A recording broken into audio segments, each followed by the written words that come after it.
Olá, mais uma manhã nesse quadro Café com Reflexão. Graça e paz a todos. E gostaria de estar lendo com vocês ainda no Evangelho de João, capítulo 4. Eu venho falando para vocês em duas ministrações do milagre primeiro de Jesus, né? Transformando água em vinho. E aqui eu quero ainda pegar essa corrente mesmo, pegar aqui esse embalar da leitura mesmo, e quero ler para vocês o segundo milagre de Jesus. A Bíblia diz assim: passado 2 dias, partiu dali para Galiléia, porque o mesmo Jesus testemunhou que um profeta não tem honra em sua própria terra. Assim, quando chegou a Galiléia, os galileus o receberam, porque viram todas as coisas que ele fizera em Jerusalém, por ocasião da festa a qual eles também tinham comparecido, a de casamento. Dirigiu-se de novo a Caná da Galiléia, Caná, como eu falei, coisas frágeis, onde da água fizera vinho. Ora, havia um oficial do rei cujo filho estava doente em Cafarnaum, ou Vila de Naum, bem traduzido. Tendo ouvido dizer que Jesus viera da Judéia para a Galiléia, foi ter com ele e lhe rogou que descesse para curar seu filho que estava à beira da morte. Então Jesus lhe disse: se porventura não virdes sinais e prodígios, de modo nenhum crereis. Rogou-lhe o oficial: Senhor, desça antes que meu filho morra. Vai, disse-lhe Jesus, teu filho vive. O homem creu na palavra de Jesus e partiu. Já ele descia, quando seus servos lhe vieram ao encontro, anunciando-lhe que o seu filho vivia. Então indagou deles a que hora o seu filho se sentira melhor. Informaram: ontem, à hora 7ª, a febre o deixou. Com isto reconheceu o pai ser aquela precisamente a hora em que Jesus dissera: teu filho vive. Creu ele e toda a sua casa. Foi este o segundo sinal que Jesus fez depois de vir da Judéia para a Galiléia. A gente vai perceber aqui o primeiro milagre de Jesus acontecendo no casamento, o segundo milagre de Jesus narrado pelo Evangelho de João, acontecendo na mesma região geográfica, em Caná da Galiléia, mas desta feita, Jesus ele não está em uma festa de casamento, mas ele está caminhando, ele está saindo de uma região para outra, e ele é abordado neste contexto. A Bíblia está falando por um oficial do rei. Este homem, ele com certeza, neste contexto de desgraça, de infortúnio, de miserabilidade, não é? Onde todas as forças, todos os argumentos se esvaem, a única coisa que ele trouxe em mente foi a consciência de que quem ele era de fato e de verdade. Um homem de alta patente, um homem poderoso, um homem com muita influência, um homem de destaque em Israel, porque nesta condição da tragédia, o trágico aqui estava justamente na proposta do seu filho que estava acamado para a morte. Na tragédia, no estado de agonia e de aflição do homem, tudo quanto nós refugamos é o nosso status, a nossa condição social, a nossa postura. Tudo quanto nós queremos é a solução do nosso problema. Eu até proponho neste contexto que cargos, estruturas, níveis sociais caem por terra em detrimento do trágico, do infortúnio, da agonia, porque tudo que resta para o homem é tão somente o querer ser amparado e assistido em cima da fragilidade total. É um oficial do rei, mas mesmo sendo um oficial do rei, um homem de alto status dentro da sociedade de Israel, e o rei aqui é o próprio Herodes mesmo, Este oficial ele não podia fazer nada pelo seu filho. O rei não pôde fazer nada pelo seu filho. Com certeza os médicos do rei não pôde fazer nada pelo seu filho. É quando a gente perde a razão e a gente entra no aspecto mais gritante da alma humana, que é aquele grito de socorro que muitas vezes surge e que a gente vai perceber que a nossa condição, que a nossa postura, que o nosso cargo, que o nosso estado, que a nossa patente, ela não vai dizer nada. E este homem, ele entra dentro do absurdo. E o absurdo mesmo é sair correndo, e quando ele ouve, olha, Jesus está passando por aí, a Bíblia está falando, dirigiu-se Jesus de novo para Caná da Galileia, não é?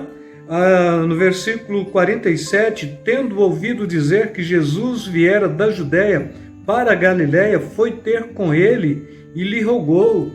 Então este homem, ele percebeu que o que lhe restava única e exclusivamente não era nenhum tipo de capacidade sua, não era nenhum tipo de capacidade do rei, não era nenhum tipo de capacidade humana, mas era única e exclusivamente a ação do poder de Deus. E neste contexto bem centrado, a gente pode trabalhar de duas formas: a ação do poder do Filho de Deus ou a ação do poder de Deus, porque aqui Jesus, ele é o Filho de Deus, o Messias de Israel, que foi enviado para operar o sobrenatural, inclusive salvar o homem para a vida eterna, mas também este conceito do milagre, é muito difícil você tentar identificar se Jesus estava agindo como Filho de Deus ou se ele estava agindo como o próprio Deus, mas a questão é, irmãos, você perde todo status, toda arrogância, toda prepotência, toda jactância.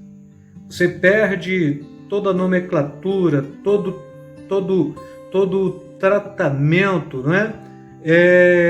Quando de fato você olha para alguém que é seu, que está sofrendo.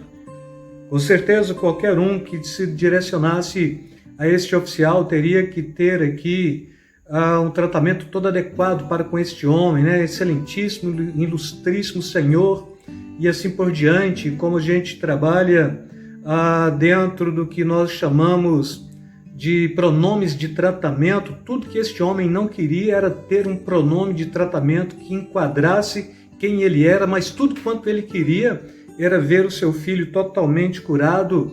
E dentro desta proposta a gente percebe três circunstâncias totalmente que são desencadeadas, e duas delas vêm do homem, uma delas vem de Deus. E eu diria que dentro de duas circunstâncias do homem, a ação de Deus acontece. Não que Deus está subjugado a você, mas é que Deus, ele usa de misericórdia para com você. E a primeira circunstância é a busca mesmo, não é? Tendo ouvido dizer que Jesus viera da Judéia para a Galileia, foi ter com ele e lhe rogou que descesse para curar seu filho que estava à morte. Esta é a primeira circunstância. Você deixa todo o pronome de tratamento, você deixa todo o seu status, você deixa toda a sua estrutura, todo o seu cargo, a sua capacidade de elite ou de socialite ou coisa assim. O que você quer mesmo é o sobrenatural de Deus. Então você vai se humilhar, você vai para o pó, você vai pôr a boca no pó mesmo. E este oficial do rei, ele demonstra justamente isto. Jesus olha para ele, e Jesus já sabia, ele sempre sabe o que havia de fazer mesmo. Então ele lhe disse: se porventura não virdes sinais e prodígios, de modo nenhum crereis. Ou seja, se eu manifestar um sinal e uma cura, você vai crer, não é? Com certeza ele estava mexendo mais ainda na ferida deste homem, mas este homem sequer ele vai buscar aqui uma ação do sobrenatural de Jesus. Ele só traz um clamor. O homem, então, ele traz este clamor genuíno do coração de alguém que de fato está buscando por socorro, não é? E este clamor: Senhor, desce antes que meu filho morra. É o clamor último. é a lágrima última, é a cartada última, é a possibilidade última. E Jesus, olhando para aquele homem, ele naturalmente propõe algo interessante. Vai, disse-lhe Jesus, o teu filho vive. O primeiro aspecto é que este homem ele busca, mas o segundo aspecto é que este homem ele creu. Ele traz no coração o ato de crer. Quando Jesus propôs, vai, desce, o teu filho vive, ele não questiona, ele não busca sinal, ele não busca maravilha, ele não quer levar Jesus até a sua casa, tão somente ele teve a capacidade de crer na fala de Jesus. O homem creu na palavra de Jesus e partiu. A parte última do versículo 50 está propondo justamente isto. Então, o primeiro aspecto, este homem busca. O segundo aspecto, este homem, ele crê. E o ato de crer aqui, ele crer em cima da palavra que o próprio Jesus liberou, o teu filho vive, e ele partiu. Ele partiu, porque era a única possibilidade. Não tinha outra. E quando ele partiu, no versículo 52, no finalzinho, está falando, ele chega e ele faz o inquirir dos seus servos, não é? A que hora que ele sarou? E os servos disseram, ontem, à hora 7ª, a febre o deixou. E com isto reconheceu este homem, este pai, ser aquele momento, precisamente a hora em que Jesus disse, o teu filho vive, e creu ele e toda a sua casa. Então a gente vê aqui a ação de Deus, irmãos, em cima de duas condições humanas. E estas duas condições é de tragédia, é de impotência, é de incapacidade, é de impossibilidade. A primeira, então, dentro desta questão da tragédia, da incapacidade, da impossibilidade, este oficial do rei, ele busca, ele vai ao encontro de Jesus. A segunda, ele crê na palavra de Jesus. A Bíblia diz, e creu na palavra de Jesus e partiu. E depois disto, o argumento de Deus, quando tem esta capacidade da busca incessante, contínua, da busca como se fosse a última coisa a ser feita, e aqui era a última coisa a ser feita mesmo, a busca contínua e incessante. E depois, no ato de crer, o homem creu na palavra de Jesus, a ação de Deus aconteceu. O milagre aconteceu. O filho foi curado. E justamente na hora 7ª, quando você vai trabalhar a hora 7ª no Evangelho de João, você não está falando aqui dentro do Evangelho de Mateus. Então o horário aqui ele está trazendo dentro do calendário, dentro da cronologia romana, hora 7ª, 7 horas da noite mesmo. Então 7 horas da noite, quando ele chega em casa e ele vê o seu filho curado, ou quando ele chega em casa e sabe que foi 7 horas da noite que seu filho foi curado, ele compreendeu que foi justamente naquela hora que ele estava orando a Deus.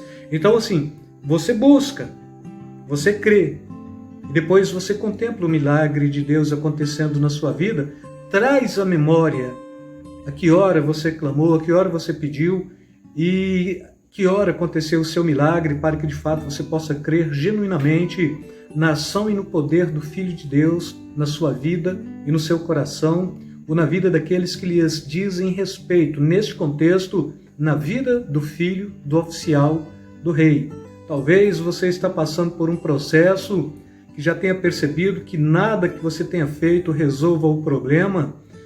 Talvez você ainda não desesperadamente buscou a presença de Jesus, e talvez você ainda não tenha desesperadamente também crido na palavra do Senhor.